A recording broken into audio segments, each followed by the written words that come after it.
नमस्कार, आप देख रहे हैं परवतजन डिजिटल। आपके साथ मैं हूं मीनाक्षी सा। अंकिता हत्याकांड जिसने पूरे उत्तराखंड को दहला कर रख दिया है, उत्तराखंड के हर एक वर्ग को सोचने के लिए मजबूर कर दिया है कि आखिर एक लड़की जो कार्य करने के लिए बाहर निकलती है और उसके साथ इस तरीके का प्रकरण होता है कि वापस लौट के अपने घर नहीं आ पाती है। तो इसने प्रश्नवाचक चिन्ह खड़ा कर दिया है उन सारे दलों पर, उन लोगों पर जो कि ये सोचते हैं कि हम बेटी बचाओ बेटी पढ़ाओ के नारे तो दे देते हैं और साथ में हमारे राज्य की महिलाएं सुरक्षित हो जाती। तो बिल्कुल ऐसा नहीं है। ये नारे कहने में जितने आसान होते हैं, निभाना उससे कहीं गुना ज़्यादा मुश्किल होता है। अब मैं मौजूद हूँ इस वक्त शहीद स्मारक में, और आज यहाँ मौजूद होने का रीज़न ये है कि यहाँ पर कई सारे दल एक साथ जुड़े हुए हैं। एक दूसरे के साथ जुड़ के इन्होंने ये एक फ़ैसला लिया है कि 2 अक्टूबर के दिन अंकिता की याद में पूरा जो उत्तराखंड है उसे बंद किया जाएगा। तो उसको लेकर मैं बॉबी पवार जी के पास जाती हूँ। उत्तराखंड बंद हो, आपको लग रहा है इससे न्याय मिलेगा? देखिए, न्याय के लिए तो हम उस दिन से ही लड़ रहे हैं जिस दिन से ये प्रकरण सामने आया था। वो न्याय के लिए चाहे यहाँ से ऋषिकेश जाना हो, वो तमाम प्रकार के जो हमने गतिविधियाँ की है उसके लिए हम लड़ रहे हैं। वो चाहे विधानसभा के बाहर बैठकर राज्यपाल महोदय को ज्ञापन सौंपने की हो, हम हर वो लड़ाई लड़ेंगे जिससे अंकिता बहन को न्याय मिल सके। जहाँ तक उत्तराखंड बंद की कॉल है, वहाँ पर कुछ मैं आपको पॉइंट बता देता हूँ। उत्तराखंड राज्य बनने से पहले भी 2 अक्टूबर 1994 का जो मुजफ्फरनगर जैसे कांड हुआ था और हमारे माताओं बहनों के साथ बलात्कार जैसी घटनाएं हुई, उनकी अस्मिता लूटी गई। तो मैं कहना चाहता हूँ तब भी ये घटनाएं हो रही थी। आज उत्तराखंड बनने के 22 वर्षों बाद भी अगर ये घटनाएं हो रही है तो 2 अक्टूबर एक ऐसा दिन हमारे उत्तराखंड के लिए काला दिन है उस 1994 की घटना से लेकर। तो हमने ये निर्णय लिया है कि उत्तराखंड बंद करके हम सरकार को ये संदेश देना चाहते हैं कि आपने जो राज्य लिया था या जो राज्य पहले था, हम तो आज उस पे ढर्रे पे चल रहे हैं जो अवधारणा को लेकर बना था। आज इस पहाड़ी राज्य में, इस देवभूमि में इस मानसिकता के लोग कहाँ से आ गए, इस प्रवृत्ति के लोग कहाँ से आ गए जो हमारी माताओं बहनों को नोच कर खा रहे हैं।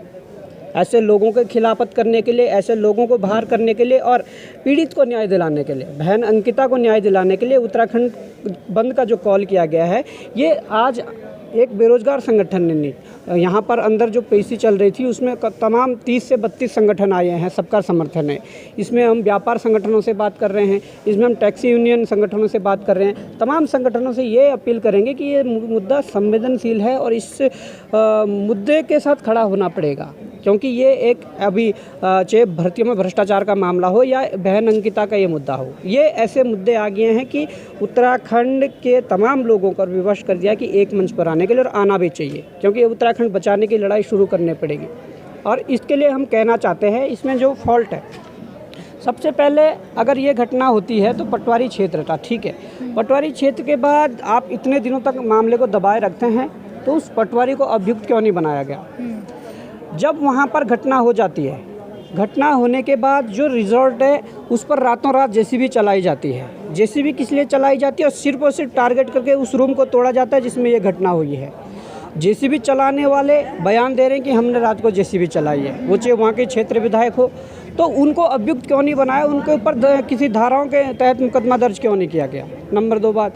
तीसरी बात आती है, डीएम तो साफ मना करते हैं कि हमने जेसीबी नहीं चलाई है, पर सरकार के दबाव में आकर या कई एन के एन प्रकरण कुछ भी हो सकता है, कल का स्टेटमेंट डीएम का आता है कि हमने ही जेसीबी चलाई। तो ये हम क्या दर्शाएं? अगर लोकतंत्र, हाँ, हमने जिन जनप्रतिनिधियों को आगे चुनकर भेजा है, विधायक, सांसद और हम मुख्यमंत्री जो बने हैं, वो लोग खुद सामने नहीं आ रहे हैं। प्रशासनिक अधिकारियों को आगे आकर इस पर कार्रवाई करवाई जाए। संपूर्ण बंद है उत्तराखंड। और ये जो हम लोग ने प्रेस वार्ता करी, उसमें हम लोगों ने सभी को ये जो हमारा प्रस्ताव पारित किया गया था सभी जन संगठनों की ओर से कि 2 तारीख का पूर्णतः बंद रहेगा। और साथ में हम ये भी कहना चाहते हैं, उत्तराखंड के जितने भी सम्मानित जन संगठन हैं जो उत्तराखंड राज्य आंदोलन से लेके आज तक तमाम जनता के जितने भी जनसंघर्ष हैं उनमें भागीदार रहे हैं, ऐसे तमाम संगठनों का हमें पूरा समर्थन, सहयोग मिला है और सहयोग मिलता रहेगा। आज 11 दिन हो गए हैं अंकिता हत्याकांड को, लेकिन लीतापूर्ति इतनी की जा रही है कि अभी तक VIP जो गेस्ट थे उनके नाम सामने नहीं आए हैं। बिल्कुल हम यही कहना चाहते हैं कि 11 दिन के बाद भी हमें कोई भी ऐसी स्पष्ट स्थिति नहीं दिखाई दे रही है जिसमें हमें लगे कि अंकिता को न्याय दिलाने की ओर सरकार एक कदम भी आगे बढ़ी है।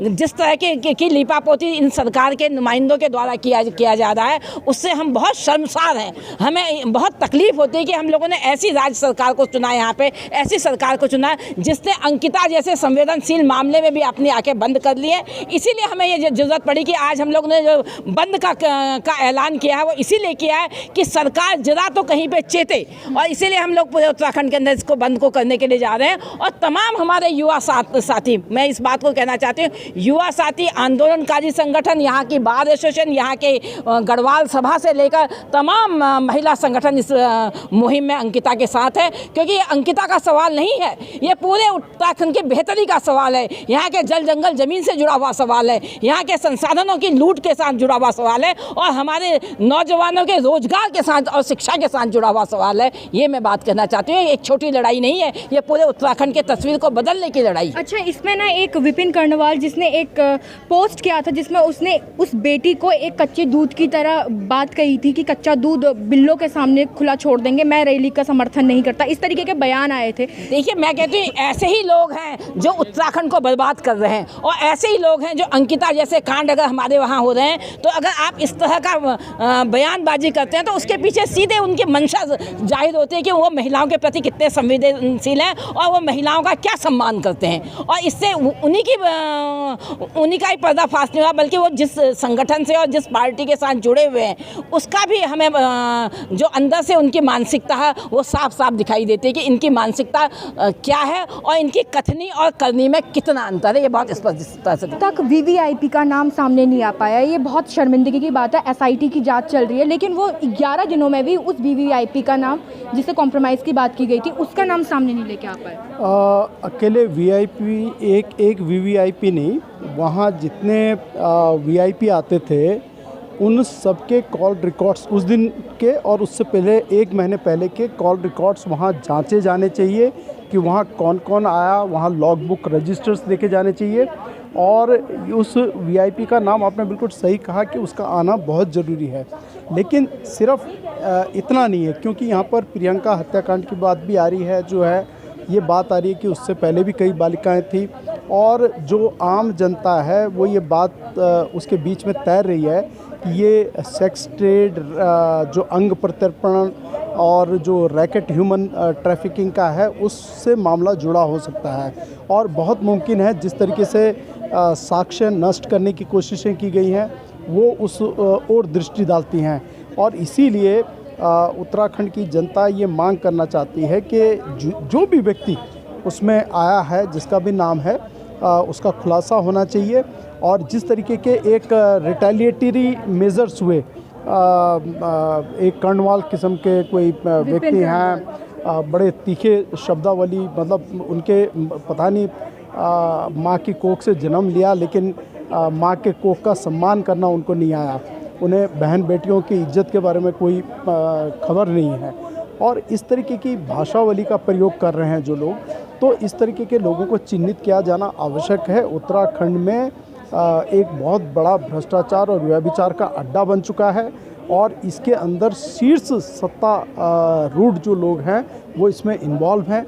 उनका संरक्षण प्राप्त होता है क्योंकि उसी परिवार के सदस्य बैकवर्ड क्लास के जो कमीशन है उसके उपाध्यक्ष रहे राज्य के। तो आप अंदाज़ा लगा सकते हैं कि किस राजनीति को वो किस राजनीति को बिलोंग कर रहे थे और किस स्तर की उनकी पहुंच है। तो जिस वीवीआईपी की यहाँ पर बात की जा रही है, जिसको लेकर कॉम्प्रोमाइज़ की बात भी कही गई थी अंकिता हत्याकांड में, आखिर कौन है, क्यों उसे बचाया जा रहा है?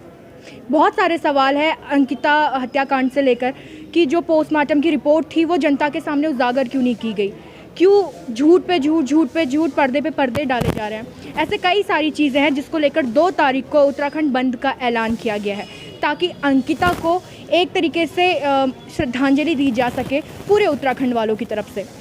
तो फिलहाल अब ये देखने वाली बात होगी कि अंकिता हत्याकांड में किस तरीके का सरकार का रवैया रहता है। क्या सिर्फ मुआवजा देने तक सरकार सहयोग करती है या इससे आगे न्याय देने तक सरकार सहयोग कर पाती है? तो फिलहाल अभी मेरे साथ इतना ही। आप बने रहिएगा अपने पर्वत जन डिजिटल के साथ।